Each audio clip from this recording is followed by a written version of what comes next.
Class 10th इस video में हम देखेंगे some applications of trigonometry exercise 9.1 का क्वेश्चन नंबर 8 और इससे आगे के क्वेश्चंस। तो क्वेश्चन नंबर 8 में हमें दिया है a statue 1.6 metre tall stands on the top of a pedestal. Means एक स्टैचू है, मीन्स एक कोई मूर्त है या मूर्ति है जिसकी हाइट कितनी है 1.6 मीटर, और वो मूर्त किसके ऊपर खड़ी की है हमने, किसी पेडेस्टल पे।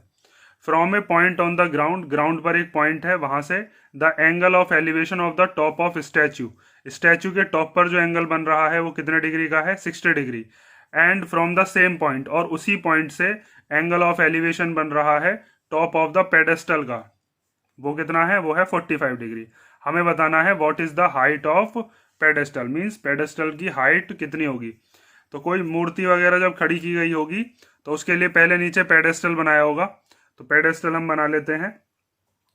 मान लो ये हमारे पास यहाँ से यहाँ तक ये क्या हो गया, एक पेडेस्टल हो गया, ठीक है। इस पेडेस्टल के ऊपर यहाँ से यहाँ तक इसका पेडेस्टल का हाइट हो गई। इस पेडेस्टल के ऊपर ही यहाँ पर एक कोई मूर्ति रखी हुई है, एक स्टैचू, जिसकी हमको हाइट गिवन है, और वो हाइट कितनी है, वो हाइट हमें दे रखी है 1.6 मीटर। तो हम यहाँ पर लिख देते हैं, ये हो गया हमारे पास, मान लीजिए ए पॉइंट, ये हो गया बी पॉइंट, और ये क्या हो गया, सी पॉइंट। इन तीनों पॉइंट में से हमें ये पता है यहाँ से यहाँ तक क्या है, ये है स्टैचू, और स्टैचू की जो हमें हाइट दी है वो कितनी है 1.6 मीटर। तो यहाँ पर कह सकते हो ए पॉइंट पर क्या है आपका, टॉप ऑफ स्टैचू, ठीक है। और यहाँ पर क्या है, स्टैचू का बिल्कुल बॉटम होगा। अब यहाँ से यहाँ तक ये जो BC है, ये BC क्या है, पेडेस्टल जिसके ऊपर ये मूर्ति रखी गई होगी या फिर बनाई गई होगी। तो यहाँ पर हम कह सकते हैं कि ये जो है ये हमारे पास टॉप ऑफ पेडेस्टल भी है, ठीक है। पेडेस्टल का जो टॉप है वही स्टैचू का बॉटम है, लेकिन हमें किस हिसाब से देखना, हमें क्वेश्चन के हिसाब से देखना है। यहाँ पर हमको दिया था टॉप ऑफ स्टैचू और एक हमको दिया था टॉप ऑफ पेडेस्टल। तो स्टैचू का टॉप यहाँ पर हो गया और पेडेस्टल का टॉप यहाँ पर हो गया। ये यहाँ से यहाँ तक क्या है, ये पेडेस्टल है, और ये क्या है, स्टैचू। तो यहाँ पर हम लिख सकते हैं ये स्टैचू है और ये है पेडेस्टल, ठीक है। उसके बाद इसने कहा है कि ग्राउंड पे से, ग्राउंड पे कोई एक पॉइंट है और वहां पर हम, मान लो मेरे पास एक पॉइंट ये बना लिया मैंने, और इस पॉइंट का नाम दे देते हैं कुछ। मान लो ये पॉइंट हो गया क्या, P, ठीक है। इस P पॉइंट से हमारे पास दो एंगल बन रहे हैं, एक top of the statue, statue के टॉप पर कितने डिग्री का है, 60 डिग्री। तो ये स्टैचू का टॉप है, यहां से हम एंगल ऑफ एलिवेशन बना देते हैं। तो ऑफ एंगल ऑफ एलिवेशन आपको पता है ना, ये अगर हमारा हॉरिजॉन्टल लेवल है, जिसको हम ग्राउंड लेवल भी कह सकते हैं, तो इस हॉरिजॉन्टल लेवल से ऊपर की तरफ जो बनेगा उसी को हम एंगल ऑफ एलिवेशन कहते हैं। या फिर अगर आप मान लीजिए यहाँ पर खड़े हुए हो, P पॉइंट पर आपकी आंखें हैं, और अगर आप स्टैचू के टॉप को देख रहे हो, तो आपको अपना सर जो है उसको ऊपर रेज करना पड़ेगा। और जब भी हम सर को रेज करते हैं तो वहां पर कौन सा एंगल बनता है, एंगल ऑफ एलिवेशन। और अगर हम अपने सर को नीचे की तरफ ले जाते हैं तो उसके लिए क्या बनता है, एंगल ऑफ डिप्रेशन। ये मैंने आपको इंट्रोडक्शन वाले पार्ट में बताया था। तो यहाँ पर ये कितने डिग्री का एंगल हो गया, 60 degree. Top of the statue कितना हो गया, 60 डिग्री। उसके बाद ये जो टॉप ऑफ पेडेस्टल है, टॉप ऑफ पेडेस्टल पे कितने डिग्री का एंगल है, 45 डिग्री। तो यहाँ से हम बना देंगे कितने डिग्री का एंगल, ये हो जाएगा 45 डिग्री का, ठीक है। तो ये वाला एंगल हो गया हमारे पास यहाँ से यहाँ तक 45 डिग्री। अब हमको इस क्वेश्चन में फाइंड आउट क्या करना है, इसने कहा था find the height of the pedestal, means ये जो यहाँ से यहाँ तक की जो हाइट है इसको पता करिए। तो यहाँ से यहाँ तक ये जो BC है इसको कुछ मान लेते हैं, मान लीजिए ये कितनी हो गई, H मीटर। अब हम इस ट्राइंगल के अंदर एक तो हमें यहाँ पर दिख रहा है 90 डिग्री, इस वाले ट्राइंगल के अंदर PBC। तो यहाँ पर हम क्या काम करेंगे, इस वाले ट्राइंगल के अंदर जब हम ट्रिग्नोमेट्री लगाएंगे तो ट्रिग्नोमेट्री लगाने के बाद एक इक्वेशन तो हम इस वाले ट्राइंगल से ले आएंगे, और एक इक्वेशन हम लेके आएंगे APC से, क्योंकि ट्रिग्नोमेट्री जो लगती है वो राइट एंगल ट्राइंगल में। तो दो राइट एंगल ट्राइंगल है, एक ये वाला BPC और एक APC। तो इन दोनों ट्राइंगल में आप ट्रिग्नोमेट्री का यूज करोगे। तो हमारे पास सबसे पहले जो जो चीज हमने मानी है उसको हम लिख देते हैं। हमने माना है let the height of pedestal, height of pedestal वो कितनी हो गई, वो हमने मान लिया यहाँ से यहाँ तक कितना है, वो हमने मान लिया H मीटर, ठीक है। मीन्स हमने क्या मान लिया है, इसका मतलब ये है BC हमने कितना मान लिया है, H मीटर। अब हमारे पास ये जो बड़ा वाला ट्राइंगल है इसका नाम क्या है, ACP। तो पहले हम इन ट्राइंगल ACP यूज करेंगे ट्रिग्नोमेट्री। तो आप ACP में एक चीज देख सकते हो कि मान लीजिए अगर मैं यहाँ से यहाँ तक इस वाली लाइन को लेता हूँ तो इस वाली लाइन का नाम हो गया AC और इस वाली लाइन का नाम क्या हो गया यहाँ से यहाँ तक PC।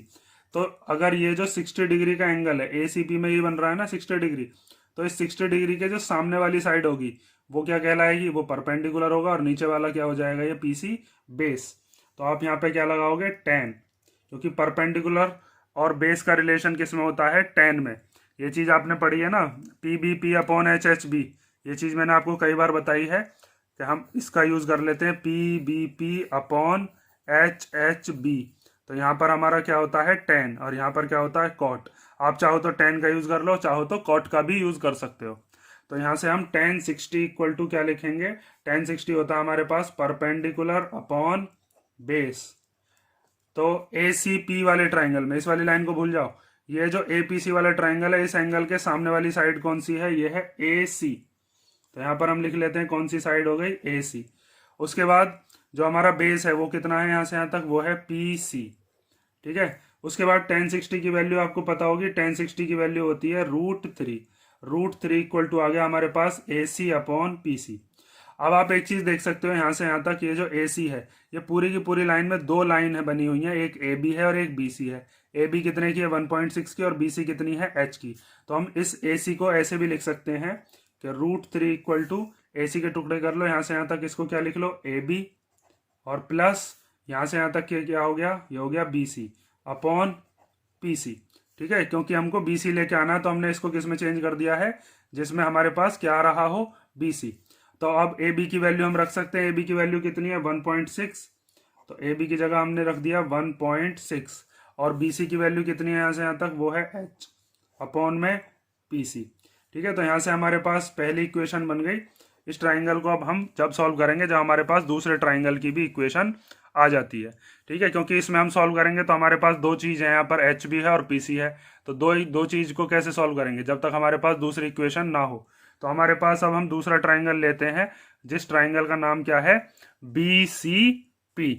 तो यहाँ पे ये वाला ट्राइंगल का नाम लिख लो। अब हम कौन सा ट्राइंगल ले रहे हैं, अब इन ट्राइंगल BCP। तो BCP के अंदर आप देख पा रहे होगे ये वाला एंगल लेना है हमको, बस इतना। ठीक है, इतना, इस वाले पे ध्यान दोगे, बस इतने पर। तो इस वाले एंगल के जो सामने वाली साइड होगी, इस वाले एंगल के सामने साइड कौन सी है इस बार, BC। तो ये BC हो जाएगा इसके लिए परपेंडिकुलर और PC क्या हो जाएगा, बेस। मीन्स ये जो छोटा ट्राइंगल है और बड़ा ट्राइंगल है दोनों के लिए बेस तो PC ही है। बड़े वाले ट्राइंगल के लिए परपेंडिकुलर था AC और छोटे वाले ट्राइंगल के लिए क्या है, BC। तो यहाँ पर भी हम लगाएंगे tan, लेकिन tan कितना डिग्री, 45 डिग्री। तो यहाँ से इसके सामने परपेंडिकुलर कौन सा हो जाएगा, वो हो जाएगा BC। और यहाँ से यहाँ तक हमारा जो बेस है, बेस क्या हो जाएगा, ये नहीं लिखा मैंने परपेंडिकुलर अपॉन बेस, ये अपना आप समझ जाना। अब ये क्या हो गया, PC। उसके बाद आपको पता होगा tan 45 की वैल्यू कितनी होती है। तो tan 45 की वैल्यू हमारे पास होती है 1। ठीक है, तो अब हम यहाँ पे लिख देते हैं tan 45 इक्वल टू 1 और BC कितना है हमारे पास, H, और अपॉन में क्या आ गया हमारे पास, PC। तो यहाँ से आप एक चीज कह सकते हो कि PC और H ये दोनों के दोनों कैसे हैं, ये दोनों ही इक्वल हैं। तो जब हम दोनों के दोनों इक्वल हैं तो दोनों को यूज करके इक्वेशन में पुट कर देते हैं, और पुट करने के बाद हमारी जो वैल्यू आएगी उसको हम रख देंगे। तो इस PC को हम इधर भेज देते हैं, PC इक्वल टू कितना आ जाएगा अपने पास, H, और इसको ही हमने क्या मान लिया, इक्वेशन नंबर 2। ठीक है, इसको हम क्या मान लेते हैं, ये हो गई हमारे पास इक्वेशन 2।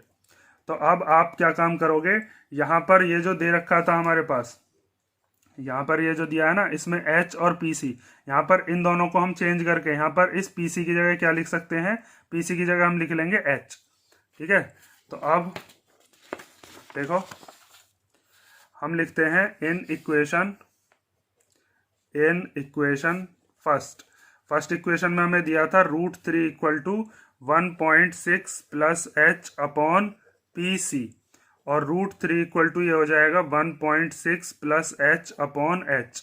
यहाँ पर ये जो PC है, इस PC की जगह हमने कितना लिख लिया है, H, क्योंकि PC और H दोनों के दोनों कैसे हैं, इक्वल। यहाँ पे अभी किया है ना PC इक्वल टू H। अब इसको बस सिंपल सॉल्व करना है हमें। तो इस H को यहाँ से डिवाइड से कहाँ भेज दोगे, इधर मल्टीप्लाई में। तो ये हो जाएगा √3 multiply H equal to 1.6 plus H. जब √3 के एच में करेंगे तो ये हो जाएगा √3h equal to 1.6 plus H. ये जो प्लस का एच है इसको इधर लेके आओ, एच वाले को एच वाले के पास लेके आएंगे तो इधर आके कैसा हो जाएगा ये माइनस का, और इधर क्या बचा 1.6। तो इन दोनों में से क्या चीज़ कॉमन आ रही है, इन दोनों में से कॉमन आ रहा है एच। तो यहाँ से क्या बचेगा, जब इसमें से एच कॉमन ले लिया तो यहाँ से बचेगा √3, और जब एच में से एच कॉमन ले लिया तो क्या बचेगा 1। ये चीज़ मैंने आपको बताई थी, जब पूरी डिजिट कॉमन आ जाती है तो वहाँ पर क्या बचता है 1। ठीक है, जब इस एच की मल्टीप्लाई करोगे अंदर दोबारा से ये चीज़ बन जाएगी ना, एच की √3 में करोगे तो √3h, और एच की जब 1 में करेंगे तो एच ही आ जाएगा, और इक्वल टू में 1.6। देखो क्वेश्चन में हमें क्या निकालना था, यहाँ से यहाँ तक कि एच निकालनी है। तो हम क्या काम करेंगे, इसमें एच को इधर छोड़ेंगे और ये जो पूरा का पूरा है इसको इधर लेके आएंगे। तो ये एच के इधर मल्टीप्लाई में है, तो मल्टीप्लाई का जब इधर आएगा तो किस में आएगा, डिवाइड में। तो ये आ जाएगा H equal to 1.6 upon √3 minus 1। अब यहाँ पर एक चीज़ दिख रही होगी आपको कि यहाँ पर डिनोमिनेटर में रूट आ गया। तो डिनोमिनेटर में जब रूट आ जाता है तो इसको हम क्या करेंगे अब, रेशनलाइज। तो रेशनलाइज करने के लिए क्या करते हैं, जो भी डिजिट नीचे होती है, अगर यहाँ पर बीच में माइनस है तो ऊपर नीचे हम सेम डिजिट की मल्टीप्लाई करेंगे, लेकिन बीच का जो साइन है माइनस की जगह क्या कर देंगे प्लस, अगर प्लस होता तो माइनस कर देते। तो ये हो जाएगा 1.6 upon √3 minus 1 multiply √3 plus 1 upon √3 plus 1। अब 1.6 की मल्टीप्लाई जब हम करेंगे √3 प्लस 1 में, तो उसको हम बाद में करते हैं। पहले नीचे की तरफ एक फॉर्मूला बन रहा है, आपको फॉर्मूला पता होगा, एक फॉर्मूला बताया था मैंने कि a माइनस बी और a प्लस बी, इसका फॉर्मूला होता है ये होता है a² माइनस b²। मीन्स अगर पहले डिजिट सेम है, दूसरे डिजिट सेम है, एक बार माइनस है एक बार प्लस है, तो हम लगा सकते हैं a² माइनस b²। तो यहाँ पर आपको दिख रहा होगा पहली डिजिट दोनों की सेम, दूसरी डिजिट दोनों की सेम, एक बार माइनस एक बार प्लस। तो यहाँ पर इसको हम लिख सकते हैं √3 का स्क्वायर माइनस 1 का स्क्वायर। रूट से स्क्वायर कैंसिल हो जाता है, या फिर √3 का स्क्वायर कितना हो जाएगा 3।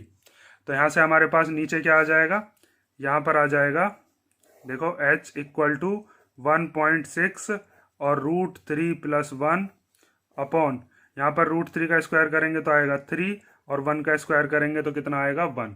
तो 3 में से 1 गया तो कितना बचा, 3 में से 1 गया तो ये बचा आपके पास 2, और 2 से जब हम इसको कैंसिल करेंगे तो 2 से 1.6 कितनी बार जाएगा 0.8 बार। तो आप कह सकते हो h कितनी आ गई आपके पास 0.8 √3 प्लस 1 मीटर। ठीक है, अब यहाँ पर अगर क्वेश्चन में √3 की वैल्यू दी होती तो हम इसकी वैल्यू पुट करके और सॉल्व कर देते, लेकिन आप यहीं पे छोड़ोगे क्योंकि अब आपके पास डिनोमिनेटर में भी रूट नहीं है, और यहाँ तक हमने इसको सिंप्लीफाई कर दिया। तो यहाँ से अब आप क्या लिख सकते हो कि हाइट ऑफ पेडेस्टल कितनी है, तो लास्ट में लाइन लिख दोगे, hence the height of pedestal is, height of pedestal is 0.8 √3 plus 1।